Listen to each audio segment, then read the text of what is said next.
Prabhuji, are you there? Hare Please. Krishna, I'm here. Okay, Hare Krishna, Prabhuji. Nice to see you also.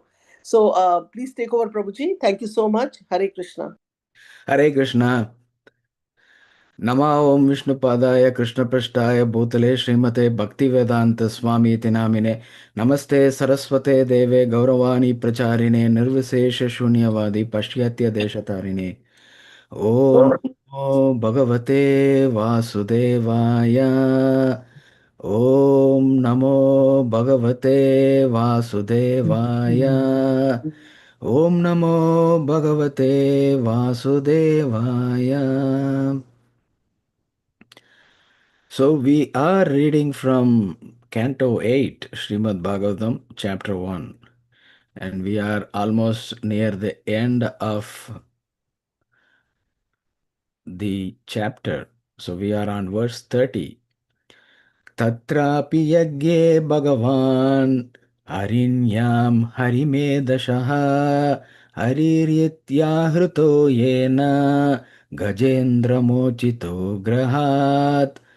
Tatrapi, in that period, Jagye appeared Bhagavan, the Supreme Personality of Godhead, Harinyam in the womb of Harini, Harimedashaha, begotten by Harimeda, Harihi, Hari, Iti, thus, Ahrita, called, Yena, by whom, Gaja Indra, the king of the elephants, Mochitaha, was freed, Grahat, from the mouth of a crocodile.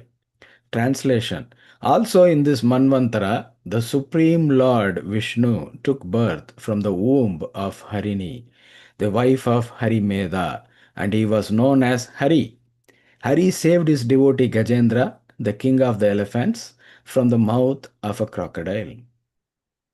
So many of these verses in this chapter, there are no purports by His Divine Grace A.C. Bhaktivedanta Swami Srila Prabhupada, because it is talking about some descriptions, narrations, and so on, but we can still focus on some pertinent information in the translation itself.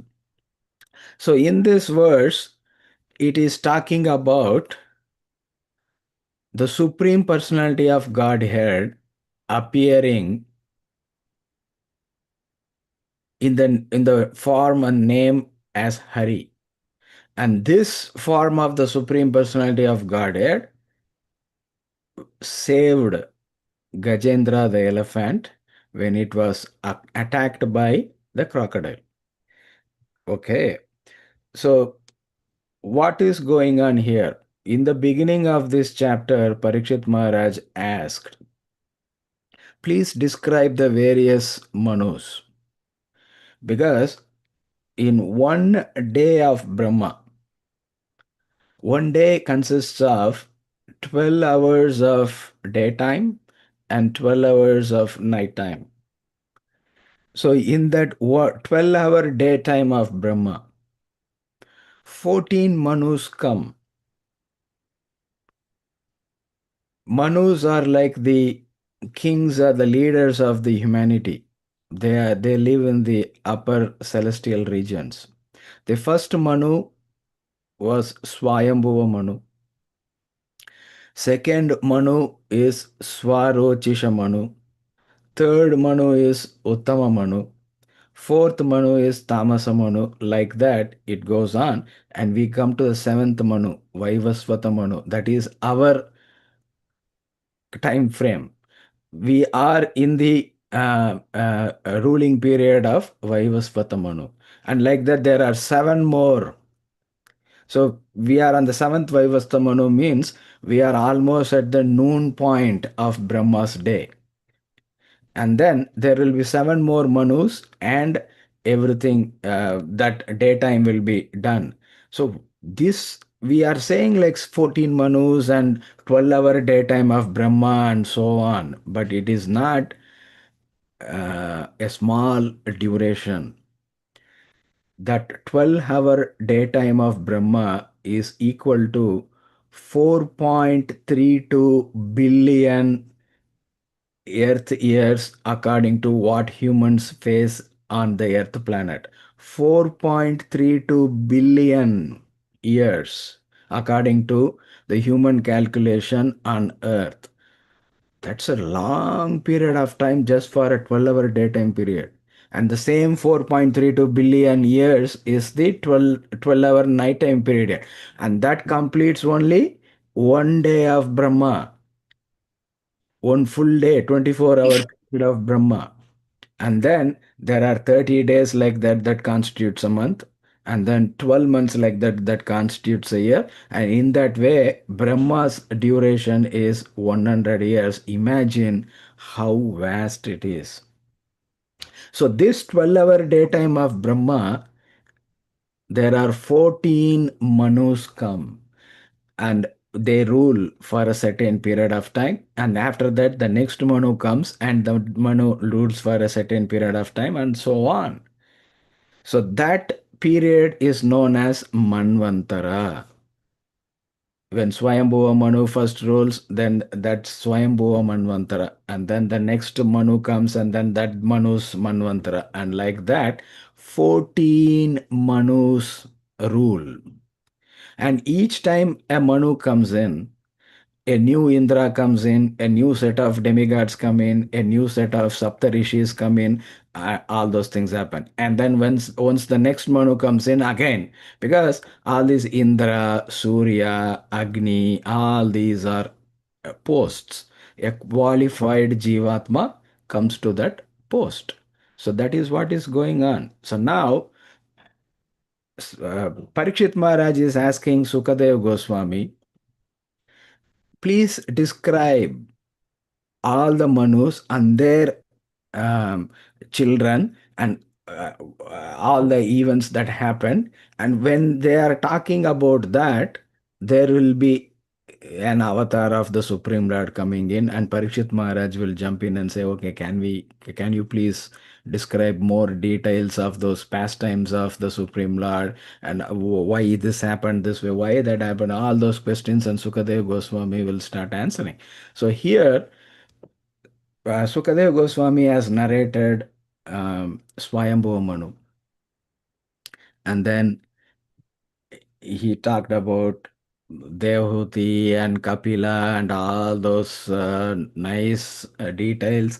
And then now we are at eighth canto, and Sukadeva Goswami is continuing. Okay, some more. Next Manu, who is that, and what is going on? And he's saying during this ruling of this particular Manu, the Supreme Lord Vishnu took birth. And look at the details here in this. Just the translation is given, but there are more details here too. It talks about who the mother is, who the father is. Every single time when the Supreme Lord is appearing as a child of, in a human form or as child of somebody, it specifically mentions the parents, because there are some avatars like Varaha avatar and Narasimha avatar where there are no parents involved. They just appear, they take care of a particular thing or perform a particular pastime, and they are gone. They disappear. But the Supreme Lord comes as Lord Rama, oh, Dasarada is the father, Kausalya is the mother, specific names. And then when the Supreme Lord Krishna appears as himself, he appears as the son of Vasudev and mother of Devaki.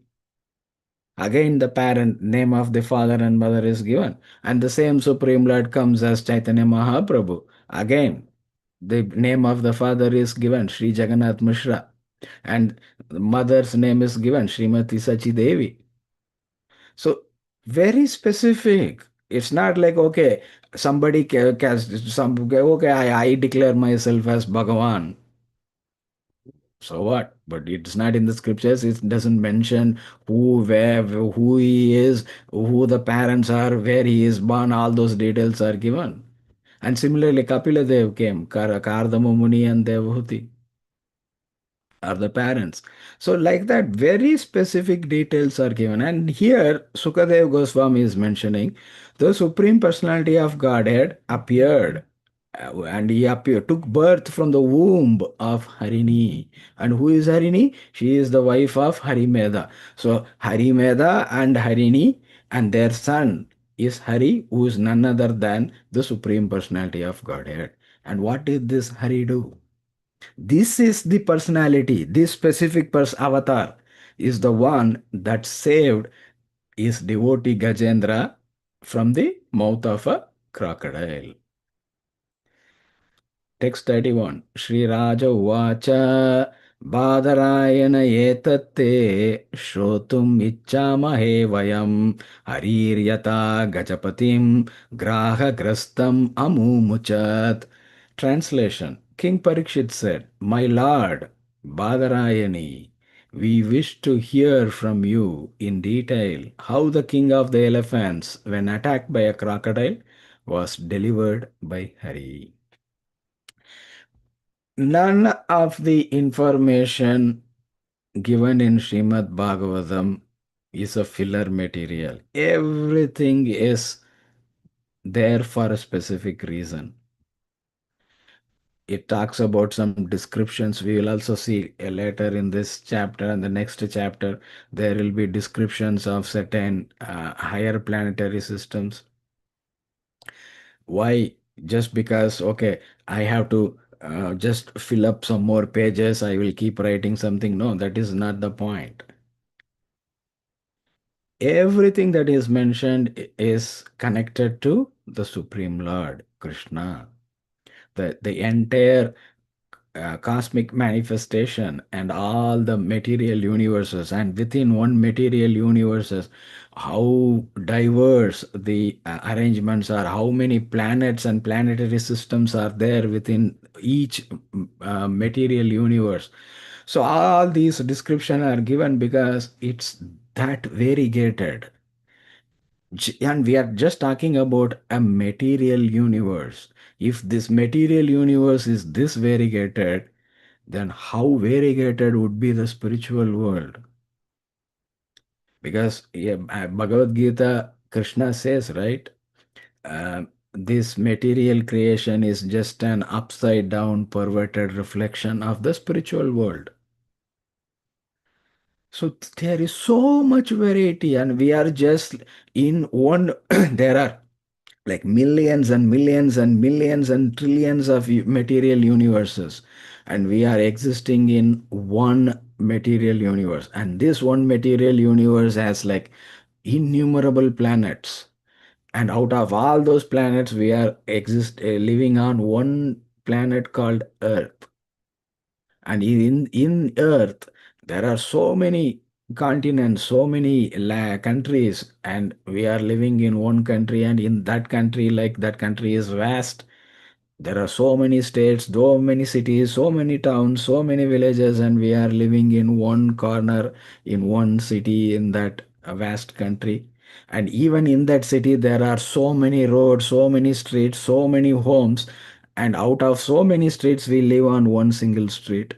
And in that street there are multiple homes, and out of those multiple homes we are living in one particular home. Even in that home there are multiple rooms, and even in that room we are existing in one single room. How vast it is, just this earth planet, and how vast is this universe, and how vast is the material creation, and how vast is the total creation. Boggling. We cannot even imagine how vast it is, but it is that vast. So that is why all these details are coming. It gives in detail the descriptions, how what are the types of ocean. We in on Earth we are experienced to having salt ocean, saltwater ocean. That is the, so if we imagine, oh yeah, ocean means it should be saltwater. No, it doesn't need to be. As we will be hearing later on in the next chapters, we will see there are milk ocean, there are ocean filled with honey. The, it's varieties. Just hearing that is like sounds like a fantasy, but whatever it is described here is not a fantasy. It is real. It is existing somewhere out in this material universe. And that is what Sukadeva Goswami is narrating. And here King Parikshit is asking Sukadeva Goswami, is addressing him as Badarayane. Badarayana is the name of another name for Vyasadeva. Krishna Dvaipayana Vyasa has another name called Badarayana. So Badarayan's son is Sukha. So he is known as Badarayani. So that is why he is asking, okay, my lord, Sukadev Goswami, son of Vyasadeva, we wish to hear from you in detail how the king of the elephants, when attacked by a crocodile, was delivered by Hari. Because this is like, sounds something astonishing. An elephant? Elephant is a devotee of the Supreme Lord, and for that elephant, the Supreme Lord personally came and killed a crocodile and saved this elephant. Wow, how astonishing it is. Oh, let's hear. Let's hear in more detail. Yeah, we can understand when the Supreme Lord comes for his devotee Prahlad, because human being. But here, the Supreme Lord is personally coming for an elephant, and that elephant happens to be a devotee of the Lord. What is going on here? Can we know more about it? Please, please explain.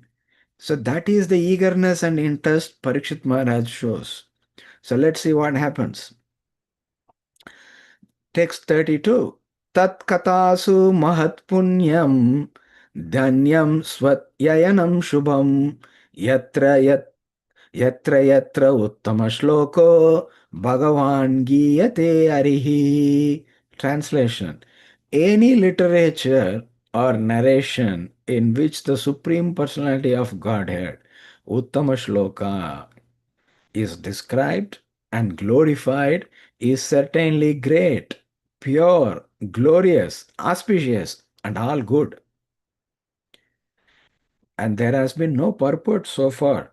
But here we have purports from His Divine Grace A.C. Bhaktivedanta Swami Prabhupada. Purport. The Krishna consciousness movement is spreading all over the world simply by describing Krishna. We have published many books, including Sri Chaitanya Charitamrita in 17 volumes, 400 pages each, as well as Bhagavad Gita and the Nectar of Devotion. We are also publishing Srimad Bhagavatam in 60 volumes. Wherever a speaker holds discourses from these books and an audience hears him, this will create a good and auspicious situation. Therefore, the preaching of Krishna consciousness must be done very carefully by the members of the Krishna consciousness movement, especially the sannyasis. This will create an auspicious atmosphere. So, here in this verse, Parikshit Maharaj is asking a question of Shukadev Goswami, and he is describing the Supreme Lord as Uttama Shloka. What does Uttama Shloka mean? The Lord who is known as Uttama Shloka, he who is described by transcendental literature. Shlokas, very select, super good shlokas that are describing the glories of the Supreme Lord. So, one who is glorified by choice shlokas or verses, that is the meaning of the name Uttama Shloka. So, specific glories of the Supreme Lord. So, one who is worshipped and glorified by some specific verses, and even the entire literature, the entire Srimad Bhagavatam is glorifying Krishna and his various expansions, various incarnations, and all his like excellent devotees. So that is what is in Srimad Bhagavatam. So that is why in the purport, and even in that verse it says, wherever the Supreme Lord is described and glorified, and any literature that is glorifying the Supreme Lord and giving all the glories is itself great, pure, glorious, auspicious, and all good. There is no taint of anything bad. That is the power of hearing Krishna Katha. And that is why Prabhupada instituted the practice of reading Srimad Bhagavatam every day in the morning in the association of devotees. That standard is there anywhere in ISKCON, and anywhere the ISKCON followers are there, because Prabhupada gave that standard. You read Srimad Bhagavatam every day in the morning in the association of devotees. Just by reading and hearing those words, we are filled with glory, auspiciousness, everything all good, purity, greatness. The adjectives just keep going. It's that wonderful. And then Prabhupada in the purport says, wherever a speaker holds discourses from these books and an audience hears him, this will create a good and auspicious situation. We all want goodness in our life. We all want auspiciousness in our life. This is going to give it. Just hearing Krishna Katha. That's why first thing in the morning we get up, take bath, and then we chant our rounds, and then we read and hear from Srimad Bhagavatam. And then we start our day, our job, our duties, and whatever we have. And then again in the evening we come back and we read again, and we hear again, and then we chant again, and then we take rest. So every single day is filled with that, and we are filling our life with goodness and auspiciousness. So that is very important. We are not only creating goodness and auspiciousness for ourselves, we are also creating goodness and auspiciousness for others on this planet. Text 33. Sri Suta Vacha Parikshita Evam Satu Badarayani प्रायोपविष्टेन कथासु चोदितः उवाच विप्रा प्रीतिनन्द्य पार्थिवं मुदा मुनीनां सदसि स्म शृण्वताम्. Sri Suta Goswami said, O Brahmanas, when Parikshit Maharaj, who was awaiting impending death, thus requested Sukadev Goswami to speak, Sukadeva Goswami, encouraged by the king's words, offered respect to the king and spoke with great pleasure in the assembly of sages who desired to hear him. See, this is the beauty, the eagerness to hear. The eagerness to hear is there in Parikshit Maharaj, and the eagerness to speak and glorify the Supreme Lord is there in the speaker, Sri Shukadev Goswami. So, a perfect combination, a perfect hearer and a perfect speaker are in one place, and the result is Srimad Bhagavatam. And we all are benefiting by that because it's such a transcendental, great, glorious, auspicious, all good literature was spoken through the mouths of Sri Shukadeva Goswami, and with all these interesting and nice, excellent questions by Parikshit Maharaj. Sukadev Goswami goes into more details and more nectar comes out from him. And all that is packaged in Srimad Bhagavatam.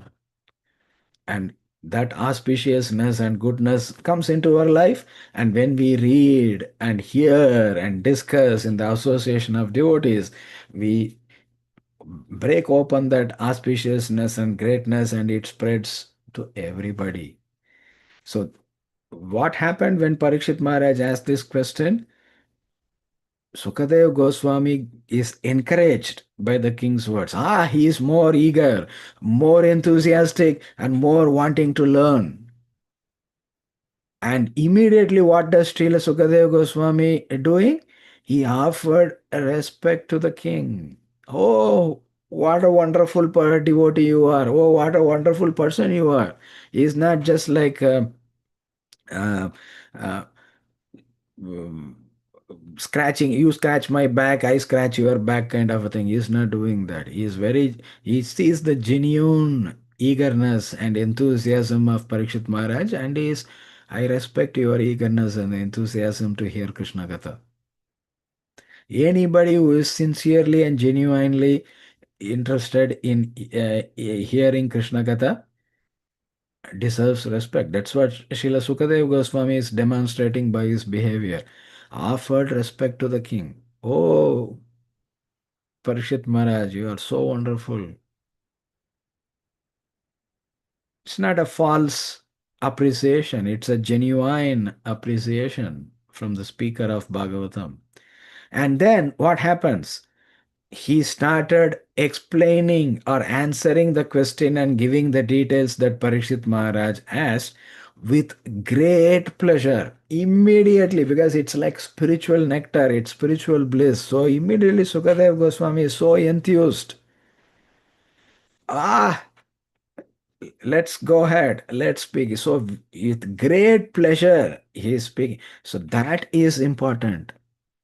Because if Parikshit Maharaj is sitting in the, when will Sukadev Goswami complete his explanation for the questions I asked? And we keep looking at our watch, and there, oh, it's only 15 minutes has passed, only 30 minutes has passed. That shows we are bored. We are not eager to hear or discuss. All these things come into play. But the positive side of things, oh, I just did not even realize that 30 minutes passed, 1 hour passed. I was so engrossed in it, I forgot all my other problems and issues in my life, all my deadlines and tasks that I have to do. I was completely engrossed and absorbed. Two different kinds of experiences. But when the hearer is enthusiastic and eager like that, the speaker is even more enlivened. So let me share you a small anecdote that happened over the last weekend. Last weekend was the 4th of July weekend. And His Grace Gauranga Darshan Prabhu and His Grace Amarendra Prabhu were giving a seminar in the Hillsborough Temple, Radha Golokananda Temple in North Carolina for 3 days. So Gauranga Darshan Prabhu was speaking from Gaur Leela, and Amarendra Prabhu was speaking just from Kali Leela. 3 days. One speaker alternating and the other speaker. So each session was like 2.5 hours non-stop. But 2.5 hours was like immersion in Gaurakatha or Kali Alila Katha. Small kids and people had come from even Dubai, Canada, and other parts of USA. They had come there, and there were local devotees there. Every one of them had, we could like, nobody need to tell, nobody need to announce in the microphone, nobody need, but we were present there. We could see everyone that was present there was eager to hear. And that eagerness to hear, say, okay, half an hour class done. When will this be done? 1 hour. Oh, still it's going on. Oh, 1.5 hours. Oh my God, I'm exhausted. No, they were not like that. Each one, it's not, I'm not saying only one, few people, every single person that were there were so eager, so interested to hear more. Please, please, please churn the nectar and pour it through the the ears. So that was what going on. So in connection to that, it reminds me of a verse in Canto 10 of Srimad Bhagavatam. Krishna starts playing his flute. The sound that comes from the flute has different effects on different people. And not only on people, on other living beings too. And not only on the living beings, even on insentient things like rock and water. So what happens? When Krishna plays on the flute, the moon stops moving. It is stunned. When Krishna starts playing the flute, the river stops moving and it just stops, frozen like, and the stones start melting and flows like a water.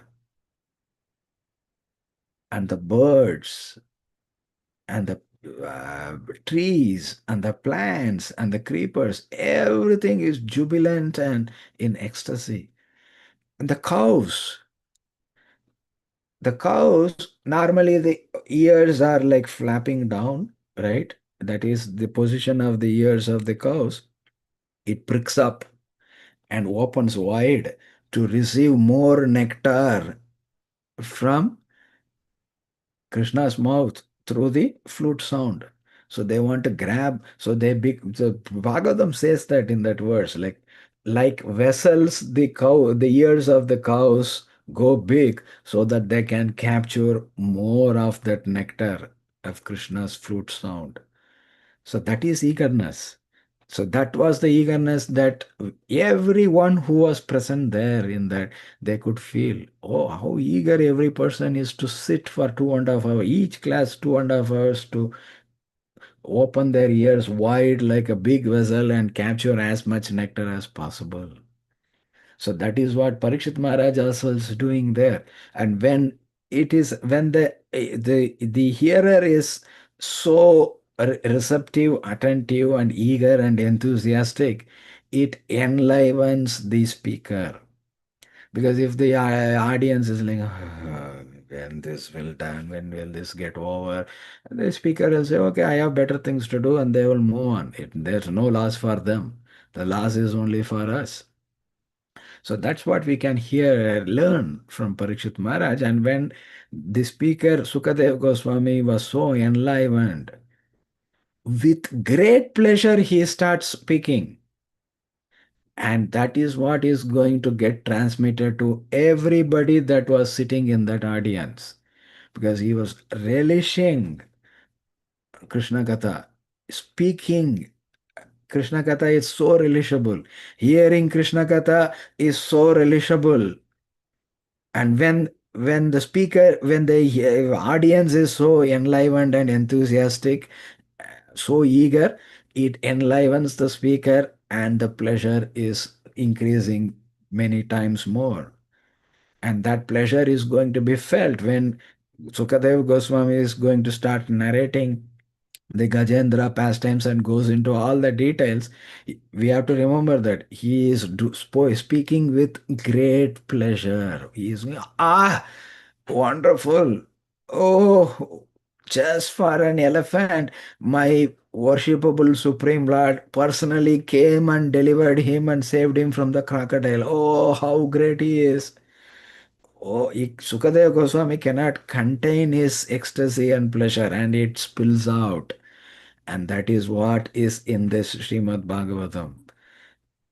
But to access that, we have to be like Parikshit Maharaj. We have to be eager, enthusiastic, and attentive.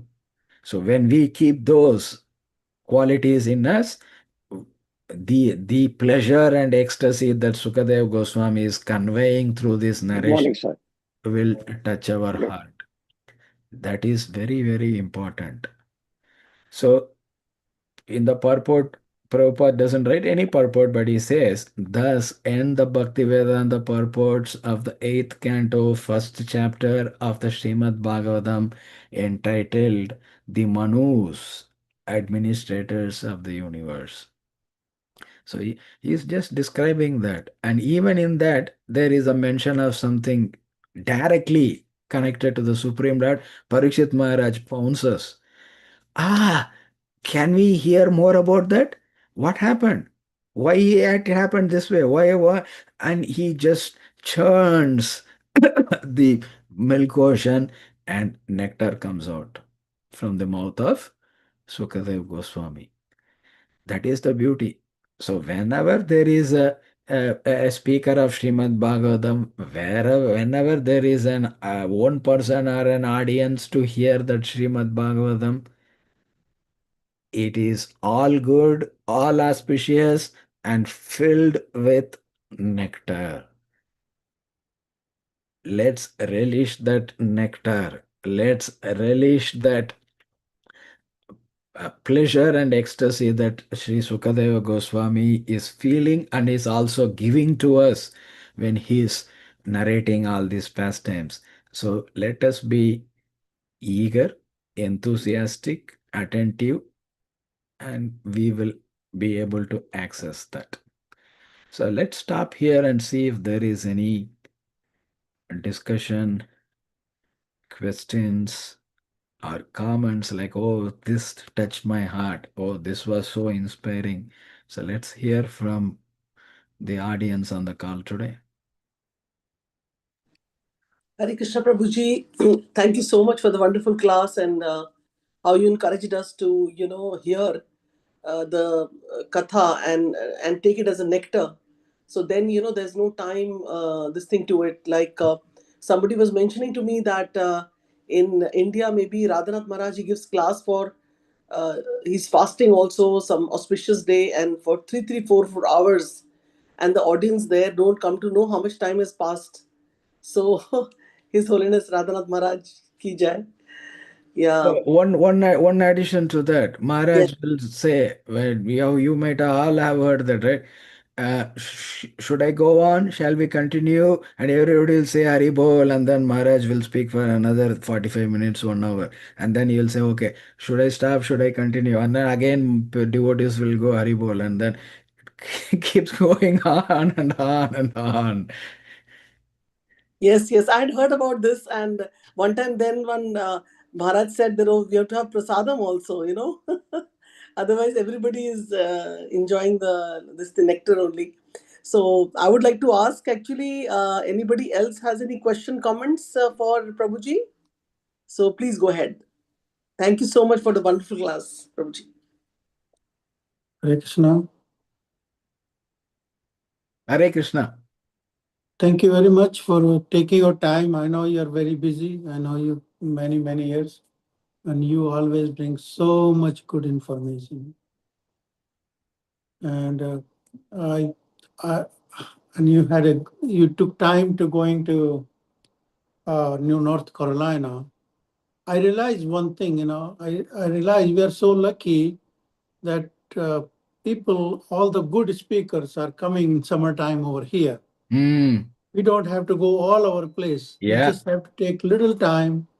North Carolina is not that far, Gitanagari is not that far. And even many of them is coming to our temple, Potomac. Yeah. So we are so lucky we don't have to go all over place. They're all coming here. But just we have to watch and take, I know many more people are coming.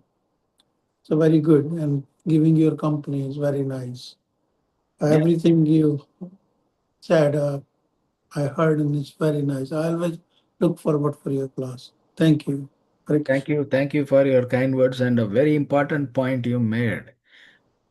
We don't see when I went to North Carolina, saw that there are like few people that flew in from Dubai to just attend that. Dubai is far, far away. But as you mentioned, we don't even need to drive out. These wonderful devotees and speakers are coming directly to. All we need to do is just spend that 20 minutes, 30 minutes to drive to the temple where the program is or to the home where the program is. But we think that, oh, I am so busy, I cannot even do that. Some of us are eager to go and attend. Some of us are saying, oh, yeah, maybe next time, maybe next time, maybe next time, maybe tomorrow I will. There is a saying in English, right? Tomorrow never comes. Let's do it today itself. And you made that important point. Like they are coming just to our hometown. We just need to make use of that time and association and benefit. So, Prabhuji, I realize one more thing. We are so fortunate all over the world, like 196 countries, right? they raising their kids and sending to America. And Washington D.C. happened to be one of very important city. So we have to just guide these young people towards Mhm. slowly to the Krishna. It will be very easy because they raise, they work hard, and they give us over here. Okay, take the youth. Yeah, just like Prabhupada did. Because during that time, the youth were uh, confused and say, like, no, I don't want to be part of the cruel Vietnam War. I don't want all these affluence and everything is not giving me happiness and satisfaction there. And some of them were just onto drugs. Even the federal government was not sure what to do. It was that kind of a situation. And Prabhupada steps in and he says, okay, all the youths are attracted to him, and then their lives would have been totally in a different direction and ruined or whatever, but he made them all into Krishna devotees. Hare Krishna Prabhuji, Dhanvat Pranam. Yes, I would like to share that Raghunandan Prabhu has so many youth preaching classes, like almost 3 times a week, I guess, Prabhuji. Yeah. Yes, yes. So you are so dedicated, Prabhuji. So Vinod Prabhuji is doing that already. And yeah, with the reference of Rupini Padma Mataji and your class, I would like to share one quote today only. It came on our group by His Holiness Mhm. Radhanath Swami that via nectar stream, eagerness to hear about Krishna is an essential quality for the spiritual growth. So, Mhm. so eagerness to hear about Krishna is an essential quality for the spiritual growth.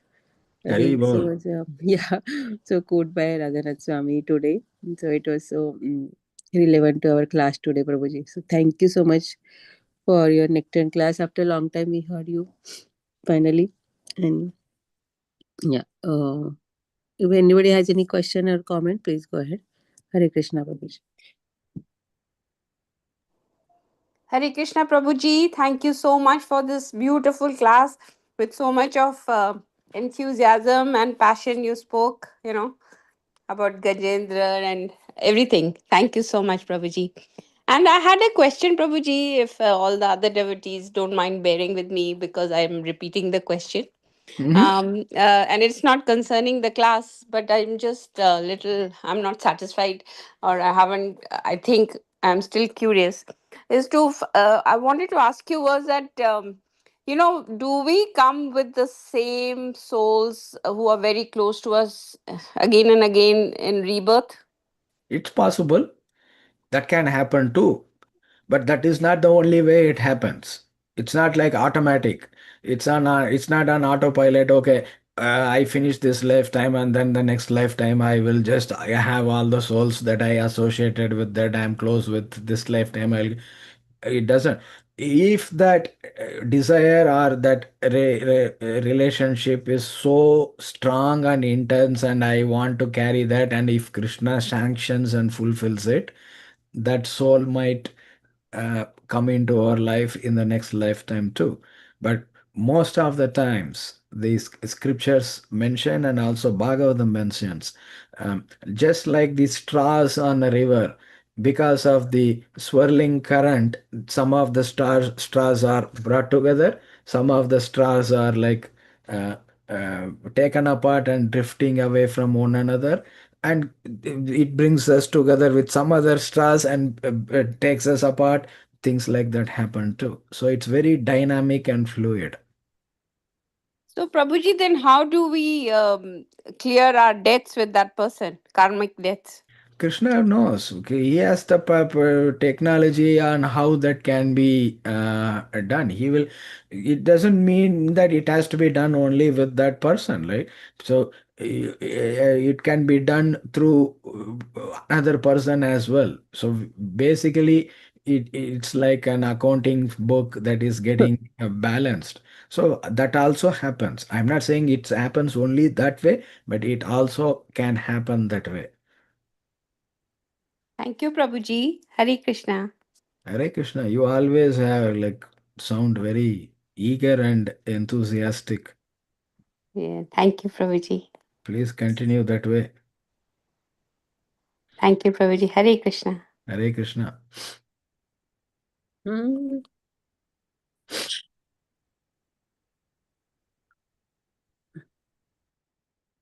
Prabhuji, Geeta Mataji is very eager to hear, and she got Bhagavatam set last month.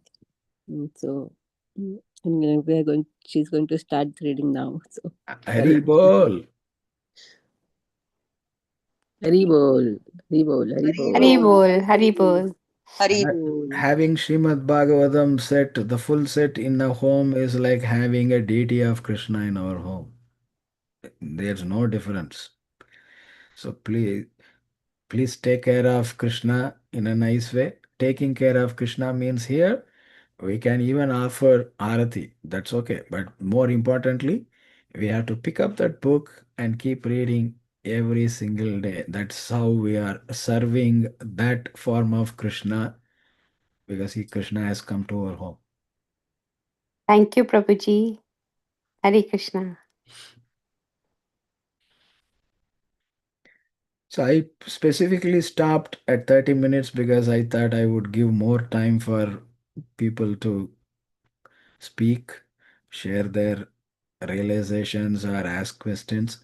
So please feel free to share your comments or ask your questions. Open your heart. So, if no one is asking, Prabhuji, I can ask another question. Yeah, go ahead. So, I mean, I heard this that taking three names of Lord Rama is equal to taking Mhm. one name of Lord Mhm. Krishna. That equation. Do you mind telling us about that, Prabhuji? It comes in the scripture because uh, the first portion is two different verses. One portion, Padma Purana, Lord Shiva is talking to Lord Shiva. Then he says, Shri Rama Rama Rameti Rame Rame Manorame Sahasranama Tatulyam Rama Nama Varanane. So where he says one name Rama is so nectarian, so relishable, it's like chanting 1000 names of Vishnu. So that's where that 1000 names equals one name of Rama comes. And elsewhere in the scripture, there is another statement that says, three times chanting Rama, Rama, Rama is equivalent to chanting once Krishna. But it's not like to discriminate and categorize, just it give to emphasize and put the spotlight on the sweetness and the potency that is released in the name. Because Bhagavatam says Krishnastu Bhagavan Swayam. Krishna is the origin of everything, including all the avatars, all the different forms of the Lord that we see. And how is it so? It is corroborated in so many Upanishads and everything. So it's there. And here also it follows the same pattern. Oh, Vishnu is an expansion, Rama is an avatar, but still, it's not to minimize anybody. They are the same personalities in different forms. The same Supreme Lord is in the form of Vishnu, is in the form of Narayan, is in the form of Narsimha, is in the form of Rama. Doesn't matter. Because for some people, Rama is very attractive. Hanuman. He says, like, even Krishna comes in the form of Krishna, he will found respect, but he will relish and love the form of Rama, because that is the mood of Hanuman and anybody who was associated with Lord Rama. So Lord Rama is beautiful and relishable form of the Lord, and for some people it might be the form of Narsimha, and for some people it might be the form of Krishna. That is perfectly fine. So we have to be very clear. The reason I am emphasizing that is we have to be very clear that it's not minimizing Rama and uh, putting Krishna up in a pedestal. It's not meant in that way. So Thank you, one Prabhuji. example I will give from Chaitanya Mahaprabhu's pastime. Murari Gupta is a very close, intimate associate of Chaitanya Mahaprabhu. So Chaitanya Mahaprabhu calls Murari Gupta one day and says, I see you always worshipping Ram, but you know that Krishna is the supreme personality of Godhead, and that I am the supreme personality of Godhead, Krishna, and I have come and I am telling you, you have to start worshipping Krishna. So Murari Gupta goes all through the night. He is tossing and turning, and he is not able to sleep. And next day morning, he comes and falls at the feet of Chaitanya Mahaprabhu. I know Krishna is the Supreme Personality of Godhead, and that you are Krishna Himself, and you are asking me to do it, but I cannot. I am just attracted to only Lord Rama. So, since I cannot fulfill your instruction, I want to take your permission and go and drown in Ganga and give up my life because I was not able to fulfill your instruction. Chaitanya Mahaprabhu smiles and embraces Murari Gupta and say, I just wanted to show your dedication and devotion to Lord Ram. There is no problem in worshipping Lord Ram. So please go ahead because you are Hanuman in your previous life. So you will not have attraction to anybody except the form of Lord Ram. I just wanted to bring it out and show it to the entire world. So he said, you have my full blessings and permission to continue worshipping Lord Ram. Oh, that's so nice. Thank you, Prabhuji. And the other offshoot of this is, Prabhuji, you mentioned about that Om Shri Ram Rameti, that Mhm. shloka.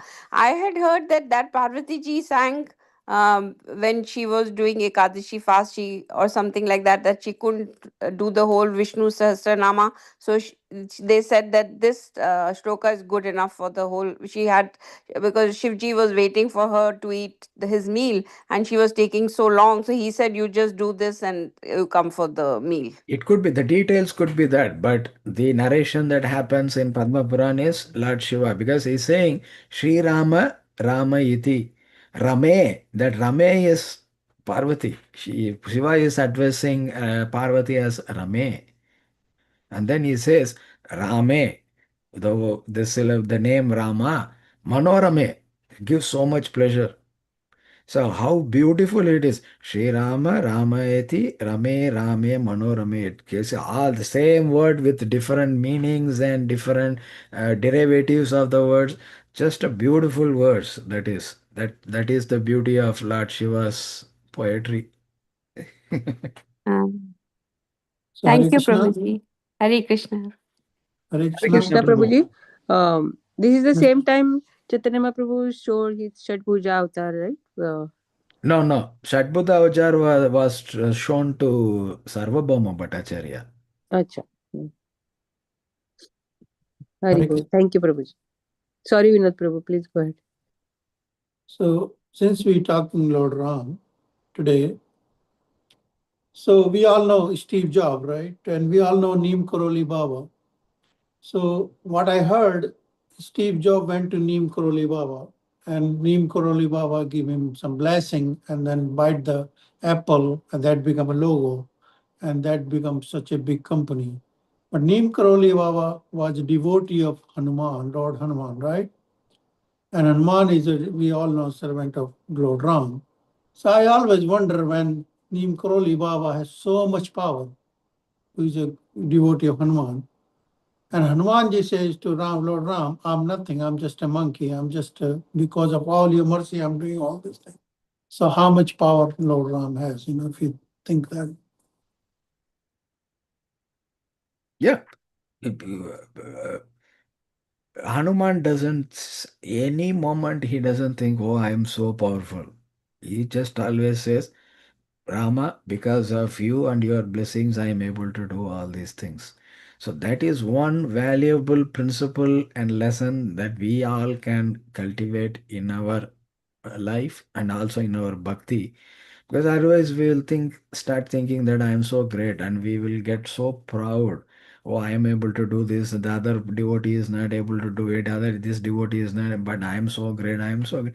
So we get puffed up with pride. But every single thing, every single quality, every single skill, every single talent that each one of us has, what is the source of all that? It goes all the way back to the Supreme Lord. He is the source. From him came everything. So when we are more humbler and humbler, Krishna starts decorating us with more qualities, more talents, more skills. But if we start getting puffed up with pride, he will just hold back and say, okay, I will wait until you let go of pride. Because one thing that Krishna doesn't like is pride in our hearts. Agree. Very nice. Very nice. But we are not still perfect. We know certain things and we are trying to get better. So Krishna knows that too. But we should not shift the focus away from getting better and better and better. And especially when it comes to this pride thing, we have to make sure that it is totally eradicated from our consciousness. So we can keep working on that. We can keep praying to Krishna to help us. So please help me. I'm struggling with this pride or some other bad quality or something. So we can keep, and that's how we keep getting better. But the point is always we are always dependent on Krishna's mercy. We are not just some independent. Even Brahma is not independent. He is empowered by Krishna. So they understand that and they are really humble. And they come and bow down their heads at the feet of Lord Krishna. Brahma does that. We have seen so many, and we have the prayers of Brahma. So those things happen. But when we are immature and we are still trying to grasp things, understand things, we make mistakes, we get carried away, and pride is a very big factor in that. So today, in today's lecture, you made a, I'm very small anyway, but you make a little bit more. When you said it's just so many universe, and out of this universe, so many continents and so many countries and so many people, and we just little. And we puffed up, oh, I have this, I have that. But we become the center of the universe. We and the entire universe creation exists only to fulfill my desires and demands. So, and we think that, oh, my problem is the Prabhupada gave that answer to a devotee that was saying, oh, my problems are the huge this, and then Prabhupada broke it down like this. He started all the way from the huge creation and brought it down to that one single street and one single building, and inside that building there are multiple people living there, and out of that you are just one tiny jiva, and you are already this tiny, and how big your problems can be. Then that disciple was, oh my God, this is totally a wonderful perspective to look at things. And we want God, Bhagwan, to leave everything aside. Listen to me now, right now. And he will do when we are doing it, when we are calling him with love and devotion. He will come and he will be there and he will reveal himself to us so that we can know, see Krishna face to face and all those. But it's like we are thinking like it's a on-demand program. Oh, I clicked this button, I clicked this button, I clicked this button. Krishna, come. Krishna will say, not like that, Baba.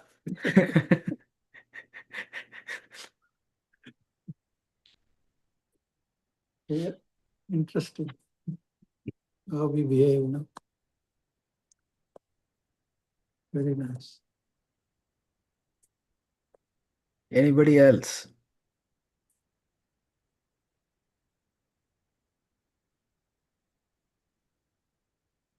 Hare Krishna Prabhuji, very nice question answers. Like you mentioned about in your class that there is, we are only aware of the salt water, but there is honey and many other oceans. Yeah, sugarcane ocean, milk ocean, this ocean, that ocean. So it's Prabhuji is very inconceivable. Yeah, it's inconceivable because it is outside our experience. Just because it's outside our experience and we have not experienced it and it's inconceivable doesn't make it false. Yeah. How many countries you have visited on this earth planet? Not many. Few. Few. So pick a country that you have not visited.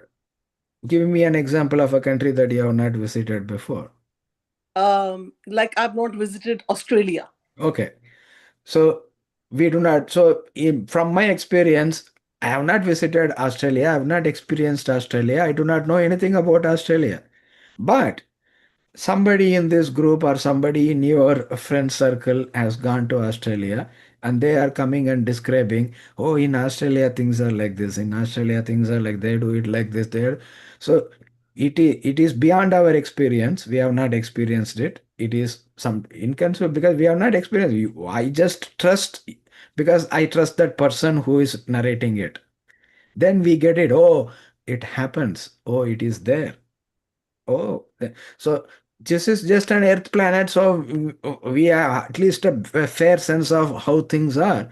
But we are talking about a totally different planet that nobody has gone to. Only some people have gone to and are sharing that through our Puranas and everything. And so that's why it sounds like, oh, it's far out. But if you go to that planet where there is the Milk Ocean or the Sugarcane Ocean, and if you talk to that person and say, oh, there is a salt ocean, oh, inconceivable. Because they are only used to sugarcane ocean or a milk ocean.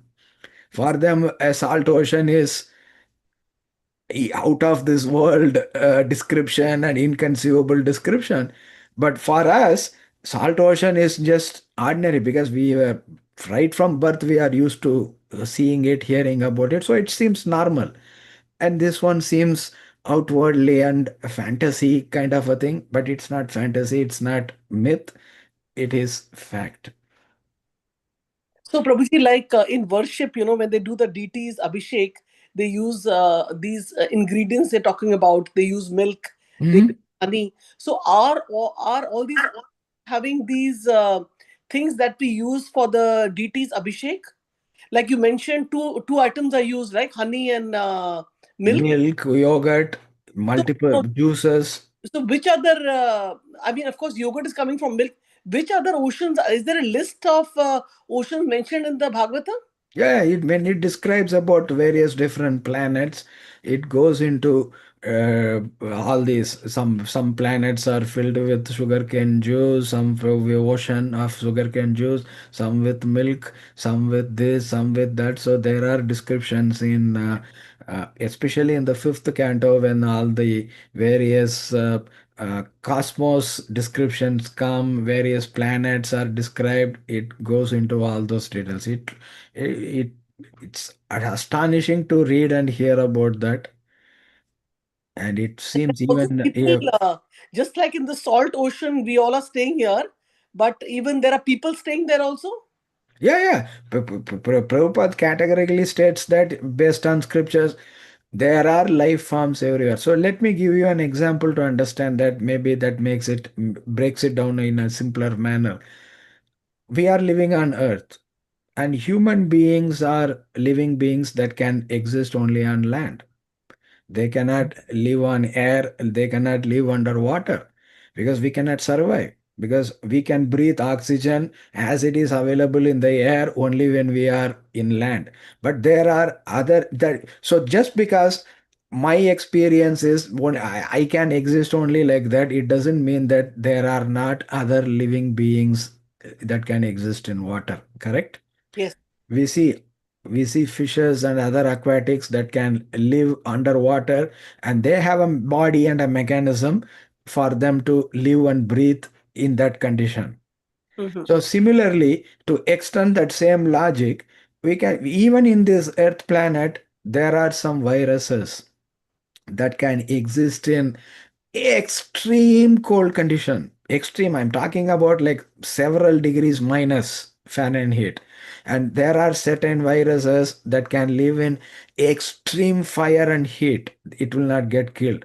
So we can just on this earth planet we can see there are some life forms with suitable body that can handle extreme amounts of heat, but we cannot. We will melt and we will die. in that heat. So then, extending that logic a little further, how difficult it is for a life form to exist in sun planet.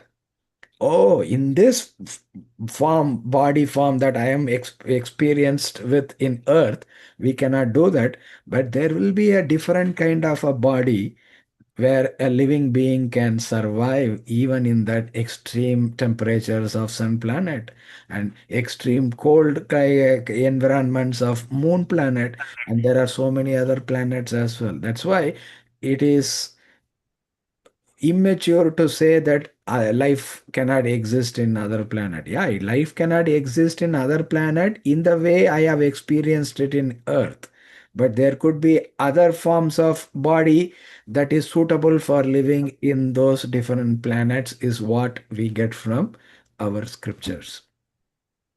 Yes, yes. Just like Srila Prabhupada says that even in the fire, yagya, fire, there is living entities inside it. Yeah, because that's why scientifically also they have shown there are viruses that can survive in that fire because it's so much extreme heat, but it doesn't harm that body, that form. So even in Earth, we have the example where there is a life form with a specific kind of a body that can survive this extreme fire, and there is another virus that can survive extreme frozen conditions. But most of the life forms cannot, even on Earth planet, survive that extreme heat and extreme cold. Prabhuji, what he's saying, we all experience this thing. When I was in India, I was near Delhi, Meerut. I never knew that I can survive in free frozen condition. Yeah. Minus 30. When I came here, I feel minus 30. There's no way I can imagine, we can survive in this condition. Or sleet, when whole road become ice and Yeah. still we can drive the car. So yeah, it's when we are living in a section of Earth that doesn't have these kinds of condition, when we hear that, oh, there is snow, all I have seen is only rain. Yeah. But there is something called snow. Oh, it sounds like a fantasy, but in other portion of the earth, it happens. And similarly, even on Earth, there are life forms that survive in extreme heat or extreme cold. And what to speak of other planets? So, if all it says is if we need a suitable kind of a body to adapt and survive. Thank you so much, Prabhuji. And Prabhuji, one more question is there. Like sometimes, we have desires, right? And there are material desires which we have in connection to, our family and other people. We see their comfort. Maybe we're looking for a bigger home or a bigger car or some comfort here in USA. So what happens is when, somehow it gets sanctioned, we get the desire fulfilled, but what happens is then we regret later, because then we feel we have been so much engrossed from the past so many months, and somehow Krishna has fulfilled the desire, but at the same time we are because of asking desire, because of the desire being fulfilled, because of Krishna's, like वो कहते हैं ना, not even a leaf will एक पत्ता भी नहीं हिलेगा with the wind if Krishna's permission is not there. Mm-hmm. So, in the sense, when he fulfills the desire, we get so entrapped in our own desires and we feel happy and puffed up. Oh, oh, ऐसे मैंने सोचा था, तो ऐसा हुआ. And then, like we feel that what to do. Then our mind is thinking, well, Krishna fulfilled the desire, but then our mind has got engrossed into it. So, how we can think that if any material desire we have, Krishna fulfills the desire, how we can still stay more Krishna conscious? Because it's so hard to, uh, not have desire. And when the desires are fulfilled, we get busy. So it's a dilemma for me, at least. We can see good examples. Pandavas. Hmm. They were they were the rulers of the entire Earth planet. Everything in Earth was under their control, but they did not think it is for my enjoyment and pleasure. this is a service that I am doing for Krishna. So we have to be always in that mode of service. When we are in that mode of service, we don't have desires for our independent enjoyment. Oh, I want this for me to enjoy. I want this for this. We get out of that thought process when we are in the mood of service. So the first thing that we can do, oh, Krishna, fulfill my desire. So what is my next step? Immediately I go to enjoy that benefit that has been granted by Krishna. But there is an intermediate step that we forgot, the most important step, thanking Krishna. So when we immediately thank Krishna, we it shifts our consciousness in a big way. We don't get into that enjoyment mode. Yeah, we are thankful. Oh Krishna, I had this desire and you fulfill the desire. Thank you. Now, then when we are connecting with Krishna, then the subsequent step will be, how can I use this benefit in serving Krishna or Krishna's devotees in a better way?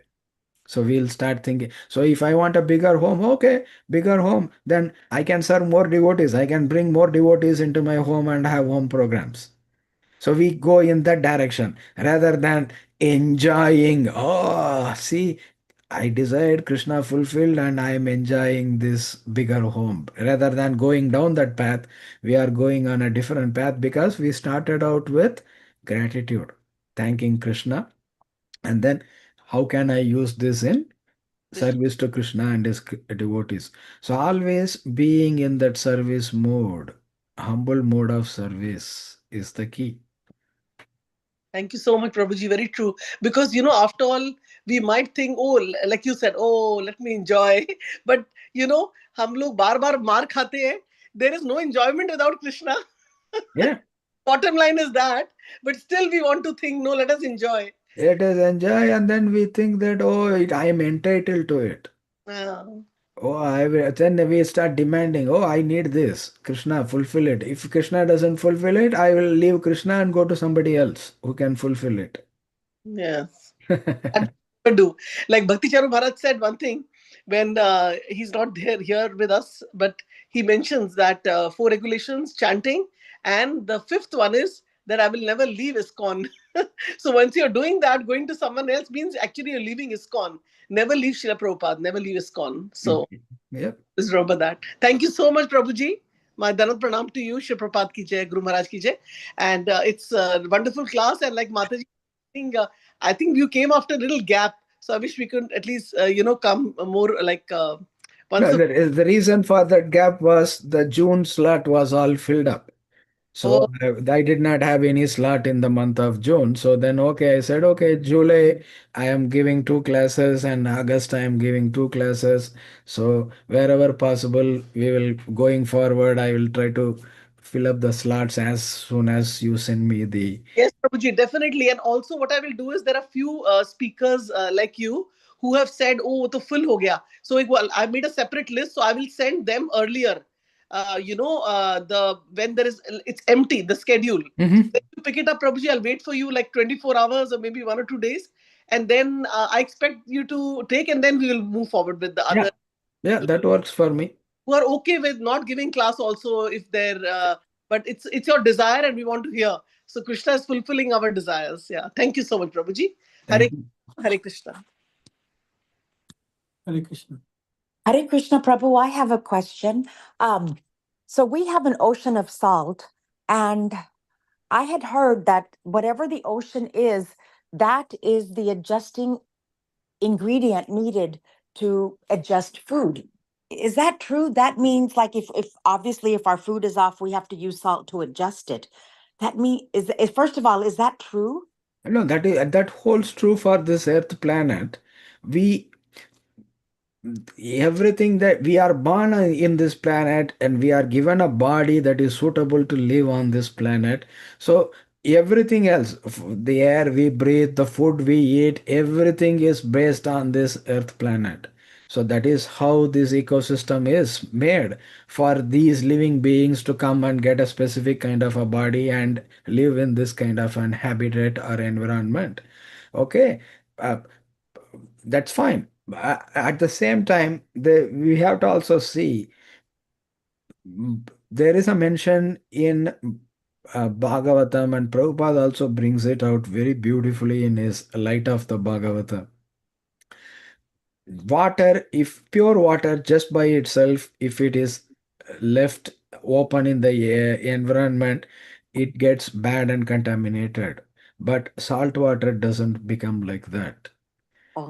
But salt water is the basis. When evaporation happens, water from that saltwater ocean goes to form clouds, and those clouds give us purified water for us to drink and use. There is that mechanism, such a beautiful mechanism. So then, I mean, that's fascinating. Everything is scientific. The way the way Every this planet is made. arrangement is well thought out. It's not just like accidental, sporadic, whimsical. There is a purpose. It's well thought out.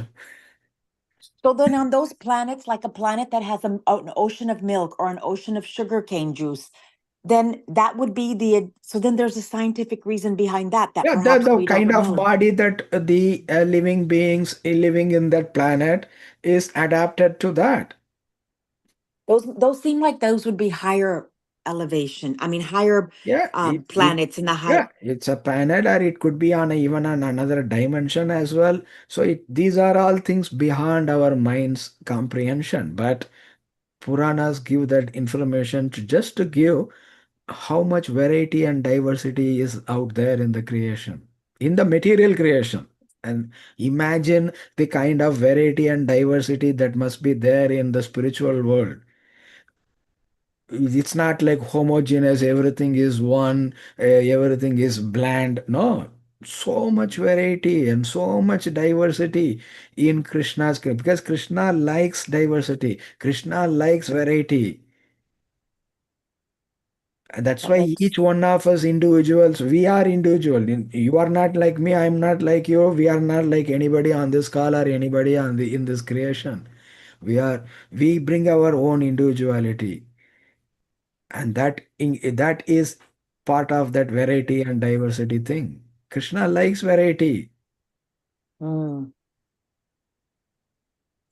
then a planet with a milk ocean, milk would be the adjusting ingredient needed to adjust the food then. Is that right? That's what I'd heard, that the ocean. It could be, and it does. Don't pigeonhole yourself into that one conception only. It's also a possibility. It could happen in so many other different ways too. Open your mind to multiple possibilities. Because Krishna is so creative. Effortlessly. He did not sit down and plan and create all this. Just said, okay, let there be material universes, and millions of material universes come out with because that variety and diversity is intrinsic to him. So in his creation, you see that a spark of that variety and diversity. Just a spark. Wow. Because the creator is so full of variety and diversity. Krishna. Right. Wow. Thank you, Prabhu. Thank you. Wonderful class. There is one other person that wants to speak. Vora. You are unmuted.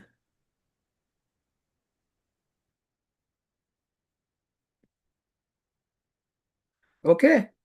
If there is no other question or discussion, we can end this call. So we offer our prayers to all the devotees. Vancha